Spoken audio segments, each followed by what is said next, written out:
Moving forward from AI and digital data protection, coming to some policy decisions that the center had taken in terms of the ban on laptops from outside, and it's been deferred. What's the intention behind the move? There seems to be still lack of clarity in terms of communication and a lot of concerns raised by manufacturing giants. So there is no ban. So first of all, I just want to be very clear up front.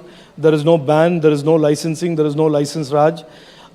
Unfortunately, I think the communication of what we did wasn't the best and the most perfect. So I think all of the spin then walked into the vacuum and then started positioning this as licensing Raj and license Raj and etc. It is none of the above. I'll explain to you what our thinking is.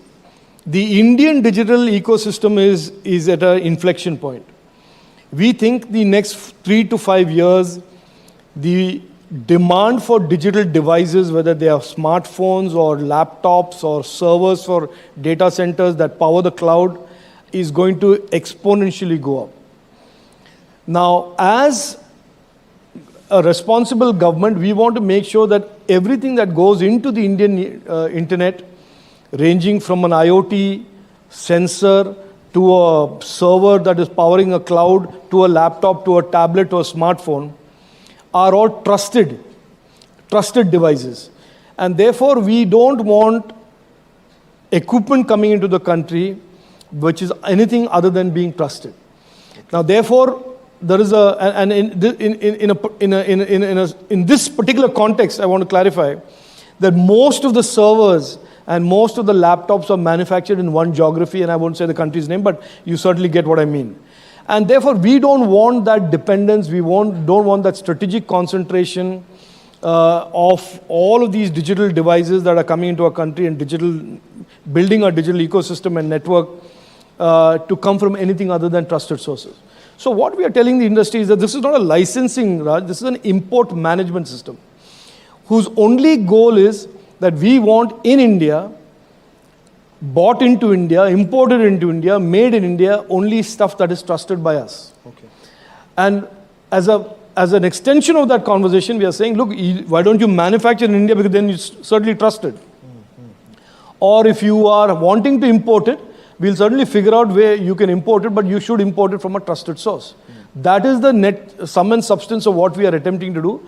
Unfortunately, I think the way it came out, it wasn't communicated correctly, and that happens. Otherwise, we do not do anything, and this government will certainly not do anything that is even remotely disruptive of the growth of our digital economy. That is an absolute promise, and that is not just my promise, it is a commitment from our Prime Minister. But at the same time, we have an absolute obligation and an important obligation to make sure what comes into our Indian internet, what comes into the digital ecosystem of India is trusted equipment, trusted devices, trusted sourced equipment. And by the way, this conversation goes into 5G baseband radio. It goes into NB-IoT types of radio modules. So this conversation is not just limited to these 3-4 categories. It's a broader conversation. And we don't want to be in the position of many Western countries today who are already up the curve and then find that 80% of all their equipment is from sources that are very dubious.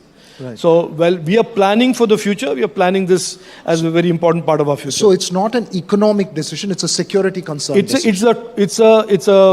a future of our internet, future of our digital ecosystem consideration around trusted equipment and trusted products.